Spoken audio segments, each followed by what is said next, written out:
So with no further introduction, I'd like to start tonight's debate with our first speaker for the proposition to introduce the proposition's argument in tonight's debate, Ben Cavan. So Ben, thank you for joining us, and please go ahead. Thank you, Matt. Ladies and gentlemen, I am not a woman. I do not have a uterus. What I am is a human being, and what we have as human beings is a moral obligation to take care of those who cannot take care of themselves, in this case, the unborn child. We as the proposition tonight regret the decriminalisation of abortion in Northern Ireland, namely the legislation that came into force last October after a long hiatus of the Northern Ireland Executive failing to meet and some of the most liberal abortion laws in Europe being put in place within Northern Ireland. Before I begin my speech, I would like to say a few disclaimers on behalf of the proposition tonight. Firstly, I and many of my fellow speakers are Christians, and while this influences our opinion on the debate, our reasoning behind our arguments will be based on science, as there is no direct link between being pro-life and being religious. Secondly, I want to say from the start that we as the proposition are aware of the sensitive nature of this issue, and as such we are not here to judge or belittle any woman who has had or will have in the future an abortion. Instead, what we would like to do is to open your eyes to the reality of abortion and to undermine the pro-choice narrative that is spread throughout the world. In my speech, I would like to talk about the idea of the unborn child being alive, how some of the most common justifications for abortion are flawed, and finally, how there are suitable alternatives when a woman undergoes a crisis pregnancy. So first of all, the unborn child being alive. According to the Social Science Research Network, 95% of biologists in a study have said that life begins at conception. So according to science, the unborn child is more than just a clump of cells, as it is so often referred to. And indeed, I think on more than just a scientific level, but also on a human level, we know this to be true. Indeed, when a woman is pregnant and wants to keep her child, you would never on this earth hear her refer to it as the clump of cells inside of her. No, instead you would hear her refer to it as the life inside of her, because we all know that it is alive. And as such, if the unborn child is alive, which it objectively is, we can then regret the decriminalisation of abortion in Northern Ireland, because I heard a lot of talk about human rights this week, but I'm drawn to the Article 2, right to life, and it is clear that the unborn child is alive and is deserving of that life. And now move on to some of the most common justifications for abortion and how they are flawed. So an overarching theme for justifying abortion is the idea of autonomy. And before I look more specifically at three main justifications, namely mental health, rape, and the life of the woman being in danger for time's sake, I would like to make an overarching point. Indeed, the idea of autonomy is so often used by those of the pro-choice persuasion as a justification for abortion. However, there are other stages of pregnancy in which the idea of autonomy is not used. Take when a woman is told she shouldn't drink or undergo other activities while pregnant, the justification for this being that the woman does not want to harm her child. The idea of autonomy is not used here, even though these things undermine the liberty of the woman. Same with abortion, and even more so should there be limits put in place to prevent harm to the child. I'll now look more specifically at the idea of mental health being a justification for abortion. So according to the Alan Guttmacher Institute, which carries out research for pro-choice organisations like Planned Parenthood, only 7% of abortions take place for what we would call the hard cases, things like rape or the woman's life being in danger. And so over 90% of abortions are carried out for mental health reasons. And this reasoning is, according to the evidence, flawed. In 1992, the Journal of Social Issues in Australia wrote that, quote, there is virtually no disagreement that women experience negative psychological reactions post-abortion.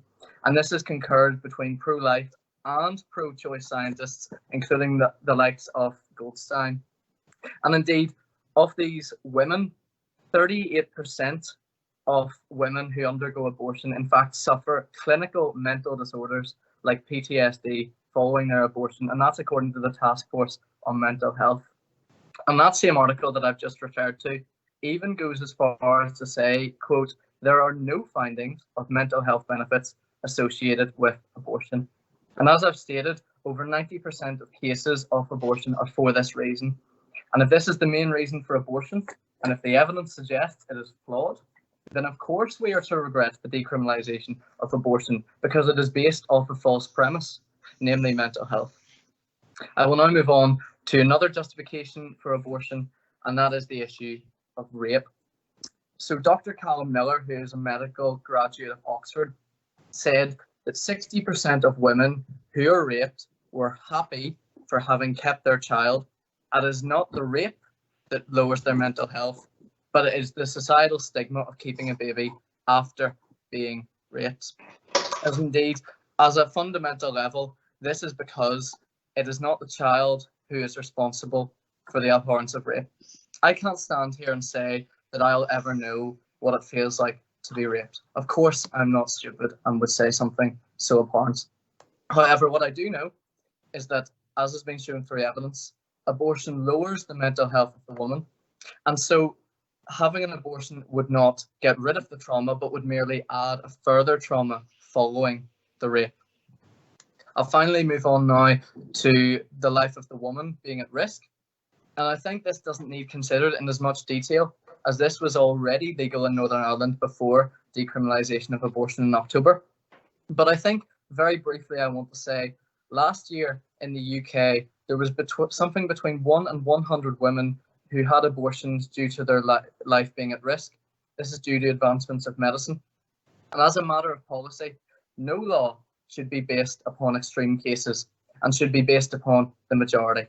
And as I have said, according to the evidence, majority of cases are carried out under the false premise that abortion helps the mental health of the woman. I shall now look to the alternatives when a woman undergoes a crisis pregnancy. So often, pro-choice people would say, rather unsubstantiated I might add, that those of the pro-life persuasion only care about those within the womb. However, those who are pro-life should care also for those outside the womb and those in the adoption agency particularly. And adoption, again, is so often belittled and slandered by those of the pro-choice persuasion who say that it's an ineffective system and leads to more hardships. However, last year, studies in England showed that 88% of children who were in the adoption system were adopted by parents, 88%. And for those 12% that were not adopted and couldn't find a family, my heart goes out to them, and I would personally like to fund the adoption agency to further that number. But it does show that the adoption agency is effective. And so to say that children will have a worse chance of life if they're put in the adoption agency is completely flawed. Moreover, I think it's important that those of the pro-life persuasion fund crisis pregnancy help centres so as women can have counselling on these issues, and so that women aren't told this false narrative that abortion will be the answer to all their problems. Indeed, we as the proposition regret the decriminalisation of abortion in Northern Ireland, as the child is alive, as the main justifications for abortion are flawed, and there are viable alternatives out there. And indeed, when looking at Northern Ireland, it is possible to abort certain societal groups right up to birth. Take those with Down syndrome, for example. And in the words of Ben Shapiro from America, he says that the day before terminating a pregnancy for birth, this is the choice, but on the day of birth, it is seen as first-degree murder. And I think that's really telling, those words tonight. And so, ladies and gentlemen, this is a very emotive issue. And when you look at it from a human standpoint, initially, I think we're all drawn to side with the woman always in these cases. And I think I would have done so too. But on looking at the evidence, I think it's important for us to leave aside our presuppositions in this debate tonight, to not see this as a contest between the rights of the woman and the rights of the child, but instead to see that abortion is a flawed industry, that there are viable alternatives which will take the mental health of the woman into account, And so I really challenge the opposition tonight to not make this a battle of women's rights, but to also take into account the scientific and human objective evidence that the child is alive, and as such to address that point, because no life should be taken away. We all had the chance for life, and so the unborn child should also have the chance for life. And so, ladies and gentlemen, I urge you to vote with the proposition tonight in regretting the decriminalisation of abortion in Northern Ireland, and to look out from our moral obligation to the unborn child. Thank you very much.